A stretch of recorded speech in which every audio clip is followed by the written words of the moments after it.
Hey Tessa, it's been a while since the last time I heard from you. Is everything good? I'm so sorry I didn't have time to text and call you as often as I used to. You know, I'm a famous writer now and I've been swamped with interviews and book signings. Ugh. I hope you didn't take it too personal and forgive my carelessness. Hi Heather. Yes, things are going well, as usual. In fact, nothing much has changed since the last time I moved out of the house, actually. I'm surprised you brought that up. Are you still holding a grudge against me for marrying your ex-husband? It's been years, sis. You should be able to forgive me by now. We're family after all. I wish it were that easy. Losing my husband and getting kicked out of my house in one day was a lot to handle. As a matter of fact, I still haven't fully processed everything that happened, and I still feel the pain when I think about it. I know, sis, but how can you save a marriage that was no longer working anymore? George already told you that his feelings for you had faded over time, and I was the only one who had a spot in his heart. Surely he made this clear before you guys got divorced, correct? I know you're still beating yourself up for losing such a well-off man like George, but it's about time you move on and face the reality, Tessa. I never cared about his money. What I cared about was the betrayal. I was deeply hurt when I found out that he cheated on me with you. The sight of you two together in my bedroom was a knife to my heart. I felt betrayed and humiliated. Come on, sis. Don't act like I'm the one who's at fault here. I mean, your husband was the one who hit on me first. What was I supposed to do? Even if that were the case, you could have easily said no, but instead you chose to betray your own sister. My husband wasn't innocent, but I don't think you were either. In fact, I still blame myself sometimes for ignoring the red flags that kept telling me you were seducing my husband. Honey, I wouldn't call it a betrayal. Didn't you hear what he said before the day you got divorced? He told you that he had lost all of his interest in you a long time ago, but he didn't want to hurt your feelings. Many times he came to me for comfort and advice, and we grew closer and closer just like that. George was unhappy for quite a long time, and he just finally found the courage to leave. Enough! I'm not really feeling up to talking about that at the moment. Can we just change the subject of our conversation? Yeah, sure. So, what have you been doing for a living, Tessa? Still trying to make it as a full-time freelance artist? I already told you a million times, your paintings suck. No one wants to buy them. They're so bad, you could lay them on the floor and people would mistake them for doormats. Don't be so harsh on me, Heather. I know my paintings aren't everyone's cup of tea, but I believe that art should be a reflection of the artist's heart and soul. I could draw something easier for the audience to approach, but that would be a betrayal of my own artistic vision. I'm not going to compromise my art just to make it more marketable. I know that there are people out there who'll appreciate my work for what it is. Whatever your stupid belief is the reason why you're still living in poverty. For me, money comes first, and it's all about creating things that people will like. Just look at me and my best-selling book, The Power of Marriage. Sold over 200,000 copies and generated more than $1.6 million last year. Can you believe it? Oh, and have you heard about my book, A Match Made in Success? It's a memoir about my marriage to George, and it was just published last month. It's already sold a couple of thousand copies, and I'm really excited about it. Yes, I've heard about those books, and you've also written many other famous marriage books. I just thought it's quite ironic that someone who has sabotaged other people's marriages would write about the principles for a strong and lasting relationship. Hey, are you referring to me, Tessa? I can see that you're still struggling to conceal your jealousy of my successful and wealthy life. It must be hard to see someone like me living the good life while you're stuck in your destitute existence. I guess it must be tough raising Gabriella all by yourself, huh? At least George still gives you some pity money every month to keep you and Gabriella from the verge of hunger. So, you're finally showing your true colors, huh? Well, let me tell you something. I know exactly how hard I had to sacrifice for you to get where you are today. I gave up my dreams, my relationships, and my sanity, all so that you could achieve yours. Oh, not again. When our father passed away and our mother left us, I was the one who stepped up to take care of you. I worked 2 or 3 jobs at a time to make sure that you had everything you needed to succeed in school. I even had to drop out of college myself, but I didn't care. All I wanted was to make sure that you had the best possible chance in life. And what did you do? You repaid my sacrifice by stepping into my marriage with George and destroying it. Oh, for the love of God! Would you please stop giving me that lecture? I'm so sick of hearing it. I don't owe you my entire life for something you did for me 10 years ago. I barely even remember it. I certainly don't appreciate you bringing it up every single time we talk. You sure are ungrateful, aren't you? Anyways, do you have free time? I just want to invite you to come over to my house and join my birthday party. It'll be fun, but don't bring Gabriella along. She would cry and ruin the party for everyone else. I don't really want to go because I have a lot of things to do. Ugh, please, your excuses are so lame. What else do you have to do all day besides painting those ridiculous pictures that belong in the trash? Think about the sake of our sisterhood and come to my house, please. It will be great fun. I can guarantee you. Okay. I guess it wouldn't harm just to attend your birthday party. We're sisters after all. I'll be there, but I'm not making any promises about how much fun I'll have. That's my sister. So I'll see you at 8 o'clock in the evening at my house, right? Don't forget about it.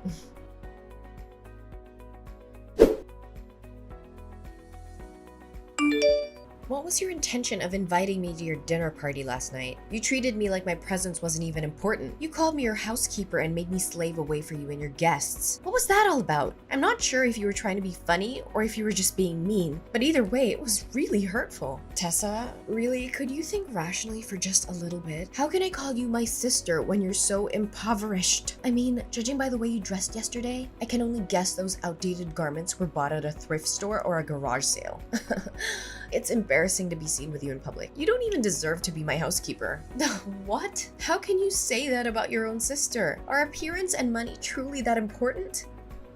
What else could be more important? I mean, look at how my friends dress and look. They're all from wealthy families, have high social status, or are celebrities. If I claimed you as my sister, they'd laugh at me in my face and then shun me. You wouldn't want that to happen to your own sister, would you? But why didn't you give me a heads up? Instead, you made me a laughingstock in front of your friends. Well, it's not like you would find anything more decent to wear even if I told you about my friends in advance. But thanks for coming anyway. You were very helpful at cleaning after the party. I was so concerned because my current housekeeper asked for a sick leave and I couldn't find anyone better to replace her. So you called me up just so I could do the work for your housekeeper? Well, I'm not surprised by your actions anymore. After all, you've already stolen my husband and belittled my chosen profession. What else couldn't you possibly do to hurt me? One thing I'm a little concerned for you, though. Concerned for me? Why would you be concerned for me? I have everything I could ever want. I'm at the top of my career. I own your former house and your wealthy ex-husband, and I'm living the best life imaginable. What could possibly be wrong? Well, I'm just interested to see how the audience will react when they find out that your marriage is not as perfect as it seems. Will they be disappointed? Will they be shocked? I can't tell for sure. What do you mean when saying that my marriage isn't perfect? We are both incredibly successful people. I'm a world-renowned writer, and George is a household name who earns over $500,000 per year. What could possibly go wrong with my marriage? Well, I'm not trying to be nosy, but I found out yesterday that you and George are sleeping in separate rooms. I don't have to be a psychologist to know that sleeping apart can be a sign of troubled marriage, or even a marriage that's on the verge of dying. Am I correct about that? What? How dare you break into my room without my permission? I'm sure you were looking for something to take from my house. What? I may have some financial problems, but I'm certainly not a thief. You were the one who told me to clean the entire house before the guests arrived. Remember? I only did what you asked me to do. Oh yeah, I told you that. But it's understandable that every marriage has its ups and downs. My marriage with George is no exception. We've had a few arguments lately and we're not talking to each other right now. But that doesn't mean our marriage is on the verge of dying like you said. The condition of the master bedroom is a clear indication that it hasn't been used in a long time. The air is stale and musty. The floor is covered with a thick layer of dust, and there are cobwebs in the corners. The windows are also smudged with dirt. Just admit it, you and George weren't sleeping together for years. Why do you have to keep pretending that you have a happy marriage? We both know that's not the case. You're not fooling anyone. It's my family business. Don't stick your nose into it. I'm sure your audience will be devastated to learn that the power couple and impeccable marriage they look up to is nothing but a complete sham. I'm sure the press will be thrilled after I reveal to them this hot topic. You! How dare you threaten me like that? No, I mean, Tessa, why should you ever rat out your own sister? Really? I've made a great fortune and achieved fame from selling those books. If anyone ever finds out the truth about my marriage with George, my reputation will be ruined and I'll be ruined with it too. I'm begging you, Tessa, please don't tell anyone about this. Just a few minutes ago, you were raising your voice at me, calling me your housekeeper, and belittling me for my financial status. What's the reason for your sudden change in your behavior? Well, Tessa, you know I didn't mean what I say. In fact, you already knew that I'm a person who always speaks without thinking about the consequences of my words. Please, Tessa, just forgive me this one time. I'll swear I'll treat you better the next time we meet. You have my word. I don't know, Heather. You've done me wrong over and over again. I don't know if I can still put my trust in you after all of this. I know I messed up, and I'm so sorry for what I did. I know that it doesn't make it right, but I hope you can forgive me. You know that you're the only one I can count on. Other than you, I have no one else. Please, Please, Tessa, spare me this time. Okay, I let you go this time, but I'm warning you, if you do this to me again, I'm done. I can't keep forgiving you for breaking my trust. Thank you, Tessa. I know that you're my dearest sister in the world and you would never do anything to harm me.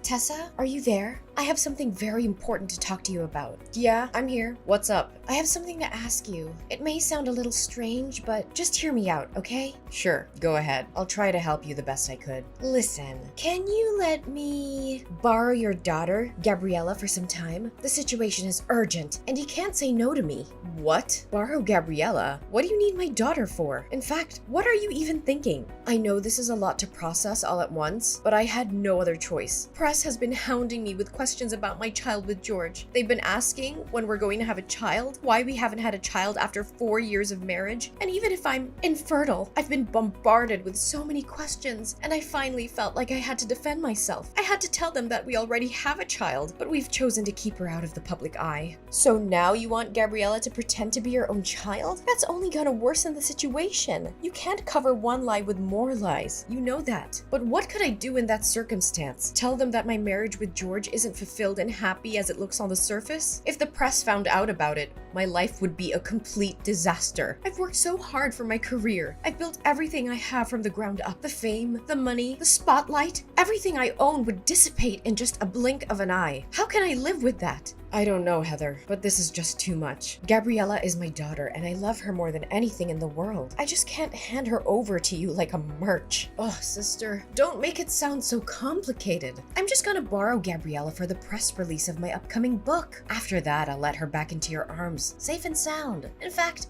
after appearing at my press release as my daughter, Gabriella will become famous just like me. With her newfound fame, she'll be able to earn a lot of money and sign contracts with large brands. This will turn you and your daughter's destitute life into something that's worth living.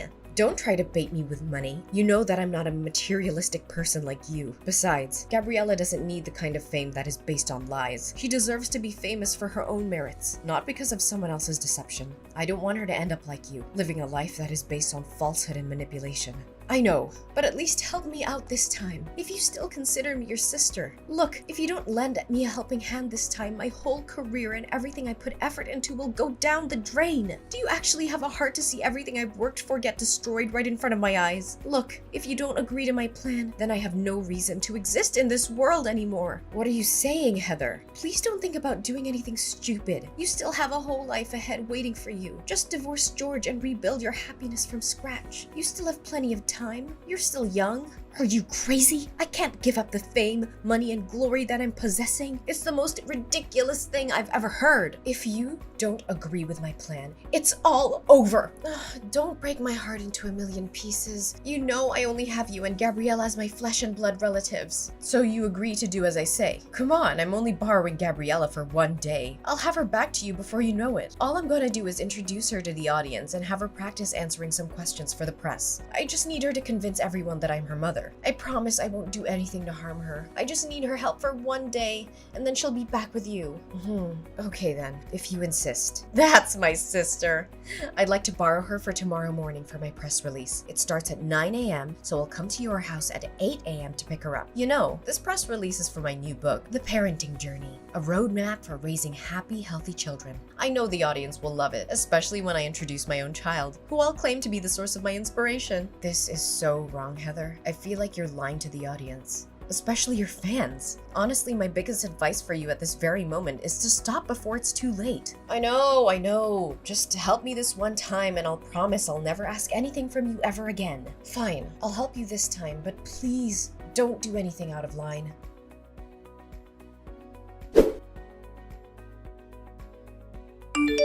Heather, where are you and Gabriella? I've been waiting for you the whole day. You said you were gonna return Gabriella to me by 1 p.m. Didn't you receive my innumerous texts and calls? I'm sorry, Tessa, but Gabriella is staying with me. She's such a bright kid, and the audience fell in love with her immediately. Did you know that just today, my new book has sold a couple of thousand copies? It's thanks to Gabriella. Tessa, I think I'm gonna keep her around. Will you let her stay with me? No! She's my daughter. How can I let you keep her? Oh, come on, Tessa. Do you honestly think that you're giving her the life she deserves with your scanty income? I, on the other hand, have a solid financial footing that I can guarantee you that I'll take a better care of her than you ever did. I promise Gabriella will be showered with fame and money when she's become my child. There's no way she's gonna agree with your stupid idea. She knows very well that I'm her mom and she will insist on coming back to my arms. Ugh, Heather, she's a 2-year-old kid. She can't decide for herself. Besides, I'm already at the airport. Me and my husband and Gabriella are heading to another country where you can't find me. Don't worry, I'll send you a couple of pictures of your daughter every now and then. Your child will be a great tool for me to earn even more money.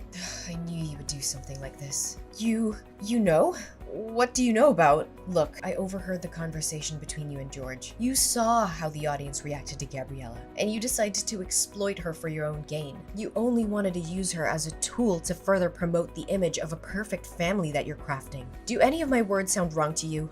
What? So you already found out about my plan? Why did you let me carry on with it anyway? Well, I just want the world to know your other side of personality, and what's better than catching you red-handed? By the way, me and the paparazzi are after you. We were tailing you all the way from your house to the airport. You're not gonna get away so easily. And what's happening between us is being broadcasted live. Guess you're making $1 million worth show, just as you always wanted. What? Where are you? Show yourself now. I don't have time to play the game of cat and mouse with you. Well, take a look behind your back and find out.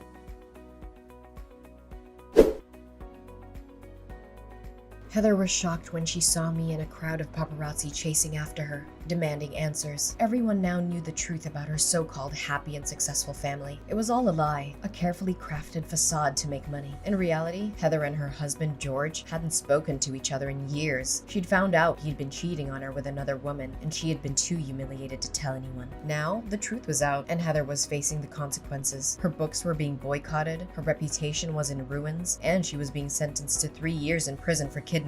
The prospect of my sister being able to write again seems daunting, and it may take a considerable amount of time. Additionally, I am uncertain if anyone will ever believe what she says again after what happened. Finally, Gabriella got back into my arms again. My precious girl is the angelic light that guided me even during my darkest days. She's my reason for living, and every picture that I paint reflects the immense and inseparable love between us. As my daughter Gabriella became famous, my paintings also gained more recognition. The audience finally understood the deep meaning behind my paintings, which depict the special bond between a mother and child. Eventually, I was able to open my own painting gallery. With the proceeds of the sale of my paintings, which amounted to almost $100,000, I donated half the money to charities that provide financial assistance to single mothers. I hope to uplift their lives in the same way that mine had been uplifted.